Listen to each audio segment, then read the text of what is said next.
ಹೈರಾಣಾಗಿದ್ದಾರೆ ಇವತ್ತು. ಇಂಥ ಸ್ಥಿತಿಯಲ್ಲಿ ಇದೊಂದು ಬಂದು ಎರಗಿದ್ರಿಂದ ನಮ್ಮ ಜನ ತುಂಬಾ ದಿಗಿಲಾಗಿದ್ದಾರೆ.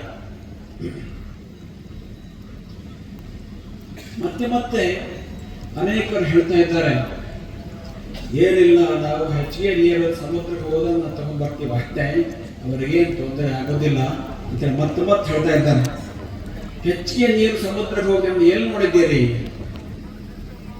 ಘಟ್ಟದ ಕೆಳಗೆ ಬಹುತೇಕ ಘಟ್ಟದ ಕೆಳಗೆ ನದಿಗಳು ತುಂಬಾ ನೀರು ಇದ್ದಂಗೆ ಕಾಣುತ್ತದೆ. ನೀವು ನೋಡ್ಬೋದು, ಕಾರವಾರ ಗಂಗಾವಳಿ ನದಿ, ತುಂಬ ಅವಿನಾಶಿನಿ ನದಿ, ಹಾಗೆ ಶರಾವತಿ ನದಿ ಸ್ವಲ್ಪ ಹೀಗೆ ಅಲ್ಲಿ ನೋಡಿದಾಗ ಅಗುವಾಗಿ ನೀರು ಇರ್ತದೆ, ತುಂಬಾ ನೀರು ಹರಿಸ್ತದೆ. ಆದರೆ ಘಟ್ಟದ ಮೇಲಿಂದ ನೋಡ್ಬೇಕಿದಂಗ, ಯಾಕಂದ್ರೆ ನೀರು ಬೀರ್ತಾ ಇರೋದು ಘಟ್ಟದ ಮೇಲೆ ಪ್ರಶ್ನೆ ಇಲ್ಲ. ಅಲ್ಲಿ ಈ ನದಿಗಳಿಗೆಲ್ಲ ಅನೇಕ ಉಪನದಿಗಳಿದ್ದಾಗ ಈಗ ಒಯ್ತಾ ಇದ್ರದ್ದು ಆ ಉಪನದಿಗಳಿಂದ, ಹಾಗಾಗಿ ಅಲ್ಲಿ ನೀರು ಬಹಳ ಕಡಿಮೆ ಇದೆ. ಅಂತಹ ಸ್ಥಳದಲ್ಲಿ ಅದರಿಂದ ಈ ಯೋಜನೆಗಳನ್ನ ಸಂಪೂರ್ಣವಾಗಿ ಕೈ ಬಿಡಬೇಕು ಅನ್ನೋದು ನಮ್ಮ ಆಗ್ರಹ.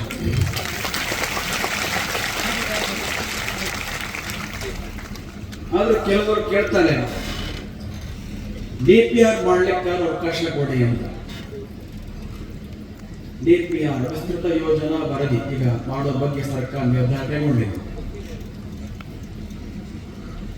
ಅದಕ್ಕಾದ್ರೂ ಅವಕಾಶ ಕೊಡಿದ್ರೆ ವಿಸ್ತೃತ ಅಧ್ಯಯನ ಮಾಡ್ತೇವೆ, ನಾವು ಸಾಧ್ಯವೋ ಅನ್ನೋ ಅಧ್ಯಯನ ಮಾಡ್ತೇವೆ, ಅದಕ್ಕೆ ಅವಕಾಶ ಕೊಡ್ಬೋದಲ್ಲ ಅನ್ನೋ ನಾವು ಕೇಳ್ತಾ ಇಲ್ಲ. ಅದಕ್ಕೂ ನಾವು ವಿರೋಧಿಸ್ತೇವೆ. ಯಾಕೆ? ಹಿಂದೆ ನಮಗೆ ಅನುಭವ ಆಗಿದೆ. DPR ಮಾಡೋದಕ್ಕೆ ಸರ್ಕಾರದ ವಿಜ್ಞಾನಿಗಳು ಬರಲಿಕ್ಕೆ ಅವಕಾಶ ಕೊಟ್ಟಿದ್ದರಿಂದ ಯಾರು ದಯಮಾಡಿ ಎತ್ತು ನೀಡಬೇಡಿ. ಎಲ್ಲರೂ ವೀಕ್ಷಿಸುವ ಅವಕಾಶ